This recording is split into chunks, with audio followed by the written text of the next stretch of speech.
Right, I want to separate this up. We'll get to the whole David Moyes thing. We'll do that tomorrow, because otherwise it sort of dilutes and contaminates a review. But it's going to be really, really hard to talk about this game without talking about David Moyes, because a lot of the old stuff was there. A lot of it's repeated. I was going to say nothing's changed. It's not strictly true that nothing has changed, but most of it remains the same. I mean, for instance, I thought Paqueta was playing closer to the position that he plays for Brazil than he did before. In many respects, there was a lot of time during that game when Paqueta was deeper than Thomas Souček was. But by and large, it remains the same. I don't know. I'm recording this now, and I'm on a delay. I've just finished watching the game, but it was on delay, so I've watched it later than everybody else. So as I record this now, I haven't seen what David Moyes has had to say. I suspect he will bemoan some bad luck. I suspect that he will maybe indicate that Nketiah's goal was a fortunate one, which I guess it was there in that sense. I'm pretty sure he will. It's actually not Nketiah, sorry, I'm talking about Saka's goal, actually. Nketiah he rolled Tilo Kehrer. We'll get to that. I think he'll probably suggest that maybe we didn't have the rub of the green with the referee, and possibly, were it not for a goalkeeping error, then maybe West Ham could have been in that game. He'll probably point to the fact that West Ham were better for large parts of that game. Some of that's true, some of it's not. But what it does do, it sort of masks and gives a little bit of a lie to actually, what was going on in that game. And I've got to say, West Ham were outclassed and dominated. Although not totally dominated, not dominated for all of the game. However, once Arsenal, or should I say more pertinently, once Mikel Arteta sussed out what was going wrong in that game, then what was going wrong for Arsenal, I'm talking about there, then Arsenal were to go on and completely outclass West Ham in every single facet of the game. Up front, midfield, defensively, work rate, pace, tactics. I mean, it really was. Substitutions, just absolutely everything was going to go Arsenal's way in that. West Ham actually went 1-0 up. Let me get this absolutely right. And I think the worst thing is it allowed us to dream. And possibly, out of context, a 3-1 loss against Arsenal will probably not be seen as too bad. They're a hell of a team. They're a hell of a team. They're really difficult to play against as well. They're niggly. There's a lot of cheating, a lot of pulling of shirts, a lot of grabbing around the neck, a lot of the darker arts going on as well with that team, as well as them being fast, brilliant, and tactically switched on. And so a lot of teams will lose by more goals than that. So as I say, out of context, that might not seem like the worst result in the world, but there is context. The context is we're doing really badly. We're down near the bottom of the table, and David Moyes is fighting for his job, and West Ham are fighting for their lives. But we did. To say we started well is a little bit difficult to say. Look, we started off, you say what's changed, let me tell you exactly. From the moment we started, what did we do? We did exactly the same. We had kick-off, we passed it back, we told Souček to run up front. The idea is that we hoof it down the pitch, Souček nods it on and we score a goal. It's never worked, it never happens, it doesn't. I'm not sure how many times we need to do it before everybody realises it doesn't work, but anyway, there's one man in particular who clearly thinks it will work at some point. It doesn't. So immediately we repeated the mistakes that we tend to do quite a lot. We gave the ball straight away to Arsenal. I actually made some notes. I made some notes during the game as I was watching the game, and I've written things like Arsenal were dominant. Bowen got a card for a foul on Martinelli, but the warning signs were there because Saka scored. But it was ruled offside, and it was correctly ruled offside. There was some good one-on-one defending. I thought Soufal did some good one-on-one defending. Dawson was playing okay, by the way. I have to say that. And there were points where Kehrer was doing some good one-on-one defending as well. West Ham got a penalty, and it was the 26th minute, by the way. it was hard. I wasn't watching it on a big screen. Apparently there was some contact on Bowen. Didn't see it. It looked like Bowen stumbled, but I didn't see the contact. There must have been a contact because the VAR looked at it. So fair enough. Benrahma took the penalty. I thought he took the penalty really well, and he sort of went.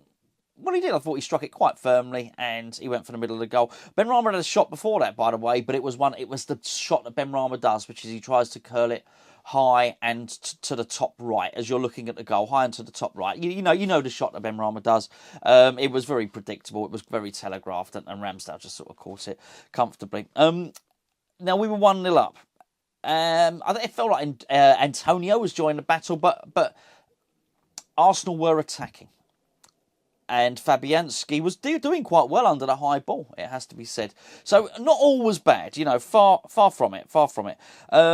Arsenal had a penalty appeal when it was suggested that Cresswell had handled the ball. He hadn't handled the ball, it actually hit his head. But I guess in many respects it was more luck than judgment, because he sort of went like that and his hands were up there, but he did hit the head. The referee awarded a penalty when he looked at the VAR screen, and then he agreed that it wasn't a penalty at all. It had hit Cresswell in the head. Half time, 0-0. 1-0 to West Ham.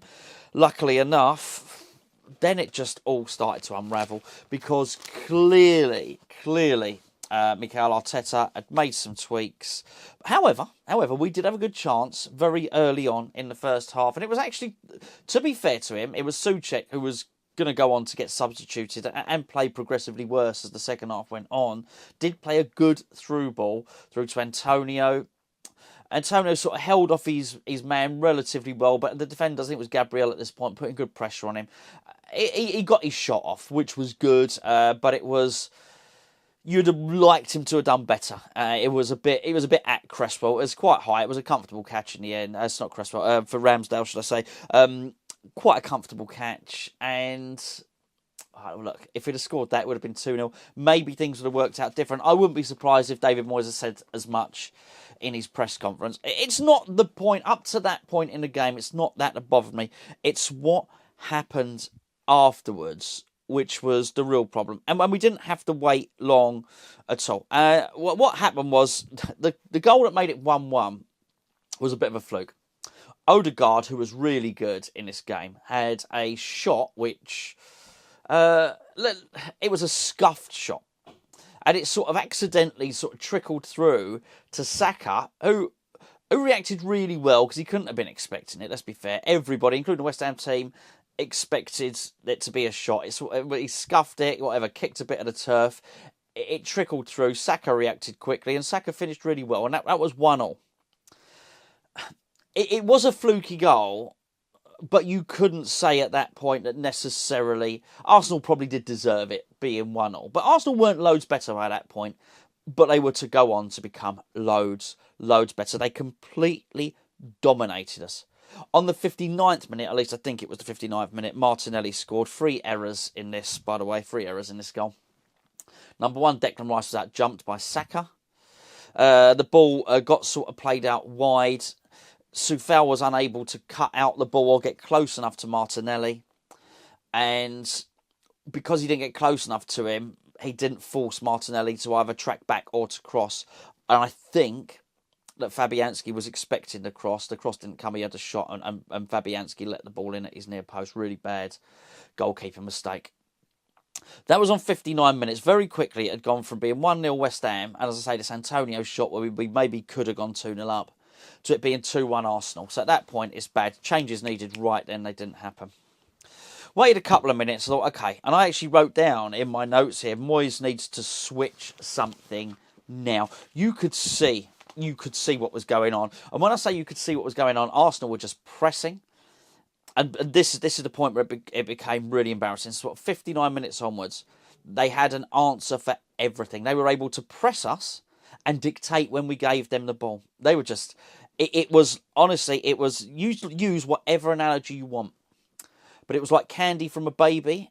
I mean, it was that easy. It was whatever. I don't know, whatever. Men against boys in the park. Was like a cat playing with a mouse, actually.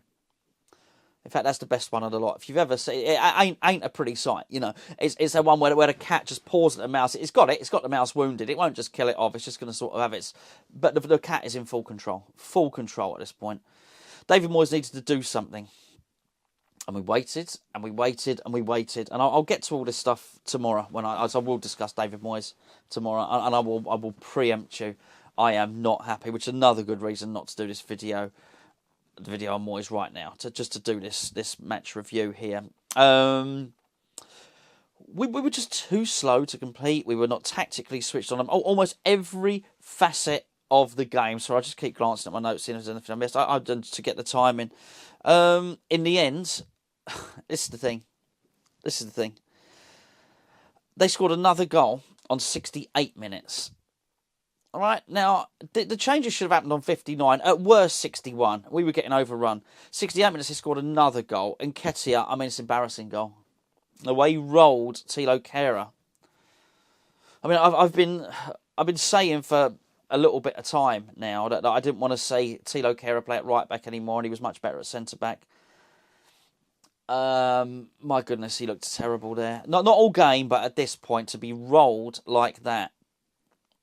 By such an inexperienced player as Nketiah. Anyway, basically just used his body, rolled him. No particular skill, literally used his body to manoeuvre Kehrer out the way, rolled him basically, just rolled round him, slotted the ball quite nicely. Good goal. Nice build-up, by the way. Nice build-up to that goal, it has to be said. But it was embarrassing from a defensive point of view, completely and utterly embarrassing. So that was 68 minutes. We made a substitution on the 77th minute. And I make this point, it was evident on the 59th minute that things needed change.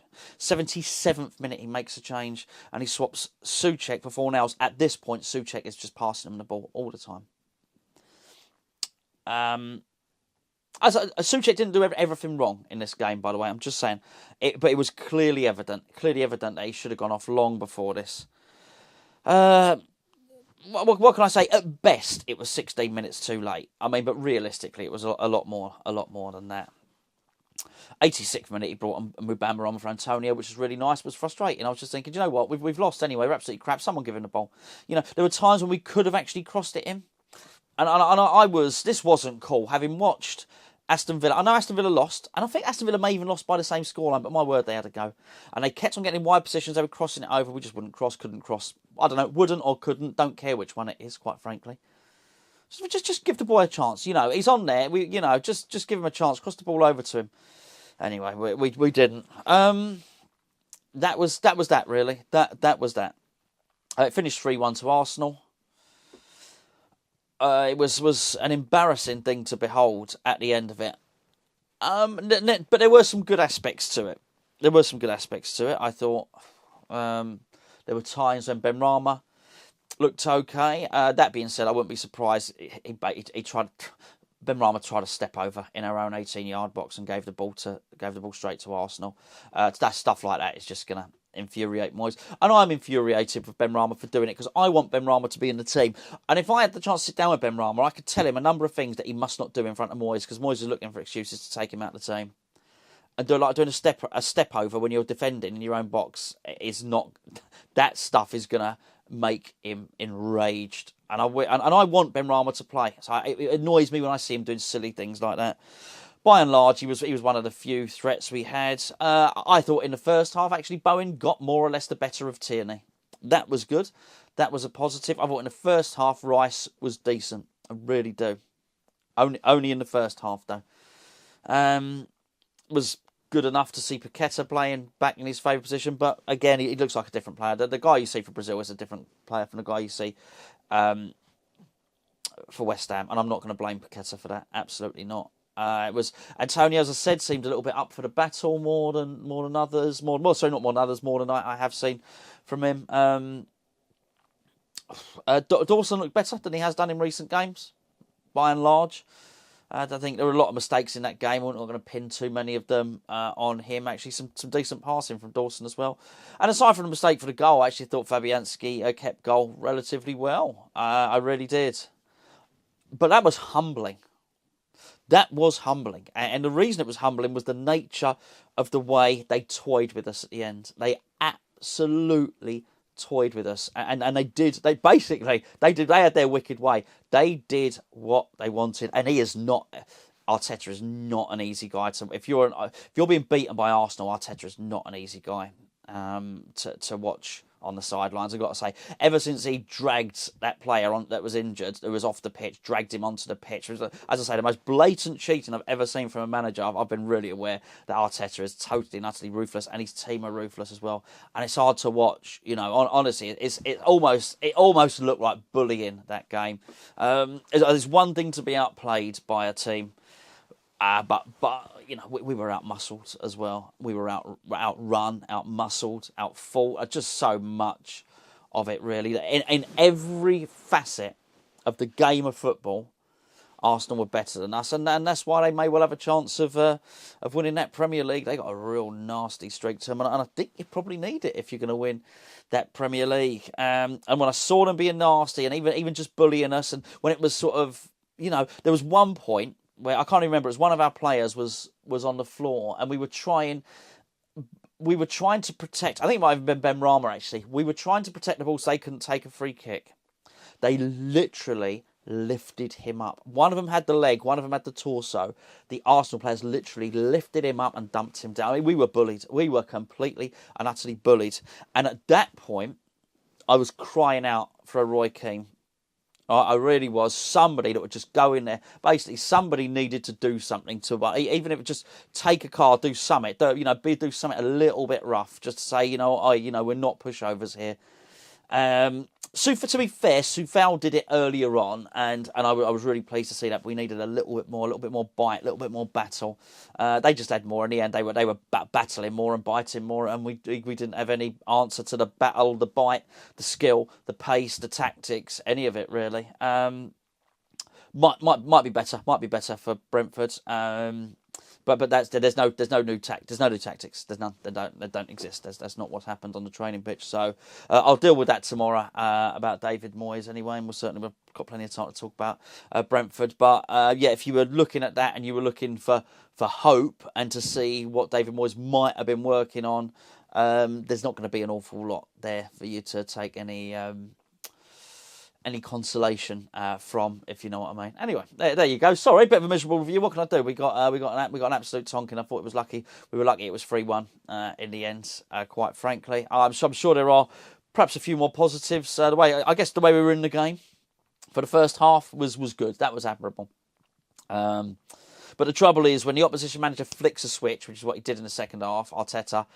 You need your manager to be able to flick a switch as well. And I wasn't even entirely sure that Moyes was aware that a switch had been flicked. Never mind, be able to answer it with his own flick of the switch. That's a lot of switch flicking, isn't it? Anyway, I'll be back tomorrow with a relatively I was going to say a downbeat video. There's a lot of things I'm not pleased about. I'll talk about it tomorrow.